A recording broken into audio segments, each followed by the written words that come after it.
why taking divorce out of your vocabulary in your marriage is vitally important. It's one of those words that so often gets banter.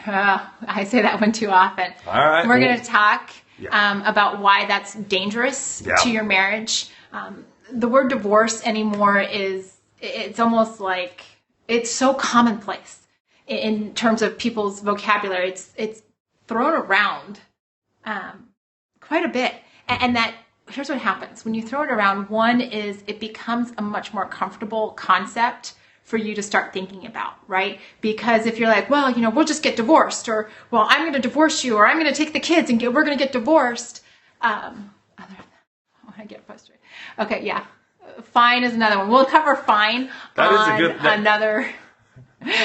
fine on another Periscope. Yeah. But using the word divorce, here's what happens. When your spouse hears you start saying the word divorce all the time, it starts putting up walls in your marriage. It puts up walls to your communication. It starts them guarding their heart from getting close to you, because all of a sudden, if I think that there's a possibility that you're going to leave, why am I going to be vulnerable with you? Why am I going to try and connect with you if you're threatening me with breaking up our marriage, if you're threatening me potentially with taking the kids away? It becomes this fear place that you start operating in your marriage. I know, it is sad. It is absolutely sad. And that's why we're doing this scope tonight, because we hear so many people using this word, and it's one of those things that literally back in 2000 was the first time that Tony and I found ourselves at a crossroads talking about the word divorce. And at that time, we were married 4 years. 4 years. Yeah, we had just hit the 4-year mark, and divorce had come up for the first time. And, back in 2000, it was actually looking in the yellow pages for a divorce attorney. So, no Google, no Yelp, no Facebook message. It's complicated. It was me sitting at my office going, I don't think this marriage is going to go anywhere. And I came home from work one day. Tony was at home. And I said, I don't know where we're headed. I'm looking at divorce attorneys. That's not necessarily what I want. But, we're so disconnected right now that I can't envision, spending the next 50 years of my life with you. And, it was at that point in time that we knew that we were in a serious crisis mode, because that was the first time, I'm sure we'd probably both thought about it before then, but it was the first time we'd actually uttered those words. Yeah. And for the one receiving that for the first time, I'll have to say I was thrown aback. I really was. And fear set in. Fear really did set in. And it took many years. And that was the first of 2 times that we ever brought this up in our marriage. But it took many years for me to undo that and realize that if things happened not the way they may want to go, or we expected them to go, that Elisa wouldn't throw that out again. And so, that word divorce, we sometimes use it to sort of perk the attention of our spouse. We want to just say it, go, hey, if you don't do this, this, and this, we're going to get a divorce. And you're just trying to perk that attention of your spouse, because you're trying to get them to snap out of wherever they are. If you're just trying to make your spouse scared, here are some things though. When you just say it to get them scared, you got to understand that there may be some fear underlying that is just residing, and they themselves may just be stuck. Because now they're scared, obviously, to make any type of change, any type of movement, because what's going to happen? What's going to go down if I do this, that, or the other? And, a lot of where that comes from is that the two of you are struggling in your communication. Right? That fear on both parts comes from, we're not connected, we're not talking, you're not hearing me. Right. I mean, I don't know how many couples I've coached where, he or she just doesn't hear what I'm saying. And I can just feel the frustration. And that's where that word divorce comes in, because the two of you have allowed this gap to grow. And, like somebody just said on there, you feel like you have no other choice. And it's true. But here's the thing. You may feel that way, but you always have a choice. And one of the choices that Tony and I had to make was to take the word divorce off the table. Because as long as one of us was using that word, it was like having one foot out the door. Right. I could always, as soon as I threw that word out, I'm like, well, I don't have to jump all into our marriage, because if I don't like the way things are going, if you're not making me happy, if you're not meeting my needs, then there's an option, right? Like I can head out the door, I can go find that divorce attorney, I can go talk to my girlfriends who have gotten divorced and be like, how'd you do it? What'd you do? That type of thing. And the truth is that when a couple chooses to take divorce off the table, it means you've got to find solutions, right? You've got to make a decision that when something, a roadblock comes, and I will tell you that, the second time when we finally decided to take divorce off the table was 10 years ago? 10. Probably 10 years ago now. We're at 19 years. We've had serious issues since then. It hasn't been just all rosy. A walk in the park and Tony and Elisa are like, oh, I love you. No. Yes. No. It has not been like that. I mean, we do that, but it's not been like that. No. There have been times when, we've sat at our kitchen table and been like, where do we go from here? It was a super huge revelation, not what I was expecting. I feel like I've been sucker punched. And really my default would be to be like, I'm out of here, right? Like I'm going. And yet choosing to take divorce out of our vocabulary meant we got to work on us. We got to fix this. We've got to both come to the table. And I will tell you one thing, taking divorce off the table is not a permission slip to do whatever you want, right? A lot of people write us and they're like, well, if I take it off, then my spouse is going to do whatever they want, whenever they want. No, you don't get carte blanche once divorce is off the table. You don't. You still have to, honor your vows and honor your spouse and honor your commitment, right? It's not a free pass. Right. I just like to see it. I like to see and think of things from the other side of it when divorce is used. Like, how does that impact you and your spouse? Emotionally, right?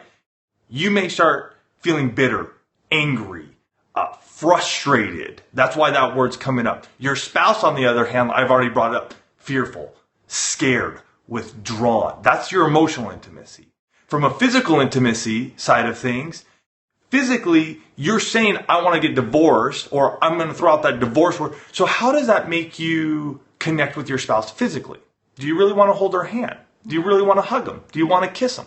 Sexually, if you're throwing out divorce, are you truly ready to be sexually intimate with your spouse? Or are you just doing it to placate them or yourself just to go by and go about your day?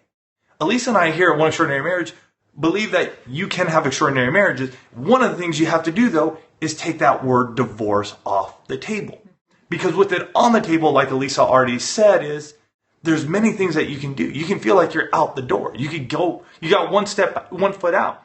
When Elisa and I finally took it off the table for us, we actually had to sit down. We had to talk. And you got to talk to your spouse, because if it's a word that's been thrown around a lot, you guys got to undo that.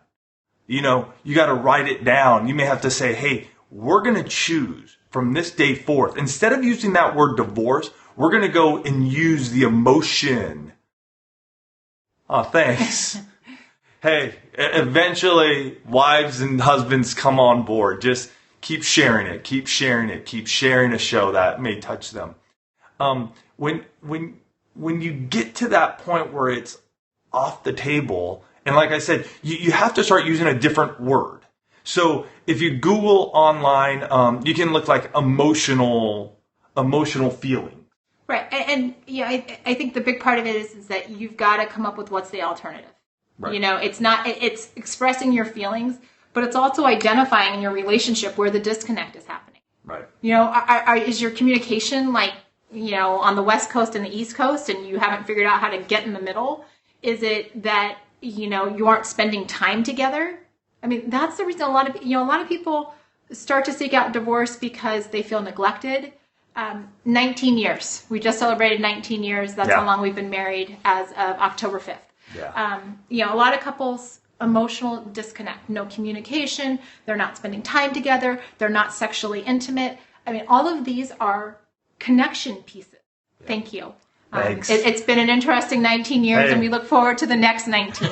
But it's been an adventure. But, all that's to say is that, couples can thrive, not just survive, but thrive when divorce is not an option for them, right? Because what we've decided in our relationship, and one of the things that we share week in and week out, as one of our podcast listeners chimed in, is that We want to empower couples with specific actions and strategies that they can use to transform their marriages, right? We're not just another couple that's up here saying, hey, rah, rah, you've been married, yay. No, I mean, like, we get so jazzed up, so excited every time we hear from a couple that says, you know what, we made that choice. We took your action. We listened to a podcast, or we picked up a book, and all of a sudden, we're connecting like we did, like we haven't. And, I mean, we had one couple pick up one of our books. They hadn't had a real conversation in like 10 years. And they sat down and talked for 45 minutes on the first question in the book. Why? Because the connection had been missing. I mean, they were a couple that could have potentially been on the brink of divorce because they weren't talking to each other, right? And for those of you that are struggling with your connection, I mean, part of it too is looking at, do we need help? Divorce is not an option. With 14 years and 5 kids, that's awesome. That is so awesome. Yeah. And I'm sure with 14 years and 5 kids, you guys have been all over the place too. Yeah. I'm in on this, talking this one over my head. 7 days of sex. That's a whole nother way to bring connection back into your marriage. Yeah, come on, guys. We're loving these comments because that tells us that what you're hearing is all actionable stuff that you can then go and implement. I mean, for those of you that want to start the 7 days of sex, I mean, start tonight. Do we have kids? Yes, we do. We have a middle school and an elementary age. So we juggle. We get this stuff, folks. I mean, we don't bring this stuff up just to just go, oh yeah, our marriage is perfect. No way. For those of you who are just jumping on and just learning about Tony and Elisa, we're with One Extraordinary Marriage. You can find us on iTunes under the One Extraordinary Marriage Show. Grab and listen to episode number 4. And episode number 4 is going to give you the lowdown of who we are, what we've gone through, and then you can take it from there. And we have 296 episodes as of this recording. Yeah. So we've been doing this, and we share from our life experience, from those couples that we help, from those couples that we are just in contact with, and we bring real relevant information about marriage. And we'll tell you, some of those shows, you'll hear us arguing. Yeah, so are we. 300 shows. Yeah, come on, And so when we talk about divorce, we know firsthand that it can wreak havoc. And I still can remember, Elisa talking about that and how, we'll look back and go, wow, what a decision we made. What a decision it was on both of our parts, not knowing back then that we had a choice to make, and that choice was to say, it's not coming out anymore. We're not going to bring it up, because every time it gets brought up, there's hurt, there's frustration, there's anger, there's withdrawal. And so we don't want to live our lives like that anymore. We don't want to live our marriage like that anymore. And so really our challenge to each and every one of you who are listening, who's on, who goes, okay, what's coming up? If divorce has been said by you, by your spouse, what are you going to choose to do? Really? Mm-hmm. Are you going to just keep doing what you've been doing? And just every time something comes up going, I want a divorce? Or are you going to choose to go, you know what? Instead of saying that, I'm going to choose to love on my spouse. I'm going to choose to look at ways that I can express myself. I'm going to bite my tongue. Yeah. Because it's sometimes true. That goes a long way. Sometimes you have to do. Even to this day, Elisa will do things, or I will do things. Yes. Say a prayer. Say a prayer. You're hitting all the big ones there. Those are. Yes. We'll still. There'll be things that irk us. Believe us. We've been married 19 years, and not once, honestly, in the last 10 plus years, has my mind ever gone to like, I just want a divorce, Elisa. Yeah. No. Because I know that we're committed. And when we took that word out, that meant we were committed to the covenant that we decided upon. And when we decided upon that, that means that whatever happens, we're going to go through this journey together. We're not going to just, we're not going to leave each other aside. We're going to go through this together. And it's a journey. It's not a one-time thing that's just going to happen and it's going to end. No, there are going to be bumps in the road. You guys who have kids know that. Right? Come on, if you have kids, any day that goes by, there's something that's going to be brought up with the kids, with them in between you guys that are causing some frustration. Hey, mama bear saying this, dad's going, wait, no, don't do that. So, you know. It's true. And you guys got to bring up some great stuff. Loving it. The comments, I love that you all are so participatory in this, because what you're sharing is what we share. Yeah. And, there's nothing like the power of a strong community to say, you know what, yes. Do you have to work on marriage? Absolutely. Yeah. Do you have to bring prayer into your marriage? Yeah. Absolutely. Do you have to bite your tongue? More times than not, right? These are all things that as a community, once we start doing, it's actually going to create this amazing marriage revolution where people are going to choose to stay married instead of taking the easy way out, where people are going to encourage their friends. You know what? Being 2 months into your marriage, intentionality. If you can learn that right now, 2 months into your marriage, you will have such an incredible marriage. That's some insight right there. We didn't learn that until probably about 10 years into our marriage. Yeah. And so... Oh, thanks. Thank you for that compliment there with John Gray. Amazing gentleman there. But learning these things now, being divorced and remarried, is that when we have any issues in front of the kids, yes. Mm-hmm. Now, our kids have seen us fight, and, it's one of those things where it rocks their world. And so, it kind of goes back to that last comment about being intentional. Be intentional about the discussions that you have. Yeah. Whether it's, if you do end up divorced, and we know that there are causes and absolute reasons, we make sure kids know divorce is not in the vocabulary. Right. That is a huge thing in today's day and age, because our children are growing up in a society where, many of their friends are divorced. I mean, I had the conversation with our kids that I knew one divorced girl in my elementary class of 30. And now probably half the kids in my daughter's class have gone through divorces. And so to just give your kids that element of stability, that's a huge gift to give them when they see so much uncertainty in this world. So, again, going back, one extraordinary marriage is so they do not assume the worst. Yeah. It's all about conversation and communication, because what we learn how to do with each other, with our spouses, we also gift to our children. We not only role model for them, but we also set an example, and give them the tools so that they can also, in their own conversations. I mean, our kids use our strategies that we use with our coaching clients on us. They do. There's nothing like having your kids say, palms up, palms up. We'll talk about palms up in another scope. Yeah. But when your children are modeling what you do in a positive way, I mean, that's going to change generations, folks. And that's what we get so excited about, is changing generations. Because it's not just about this marriage being strong. It's not just about your marriage being strong. It's about your community being strong. It's about your world being strong, your city being strong. It's about making change. Right. Because when the marriage is strong, when the couples are strong, and kids get that, lives are going to be transformed. Our world's going to be transformed, because again, it goes back to where is the strength, and the strength is in the marriages. The strength is in the family. Yeah. And that's why we are so, I'm starting to get warm in my sweater, because I am so passionate about couples taking this word out of the vocabulary. Yeah. So let's do that, folks. I mean, right here, right now, let's do it. Let's take divorce out of our vocabulary, right? Let's do it. That's a choice you make. Mm-hmm.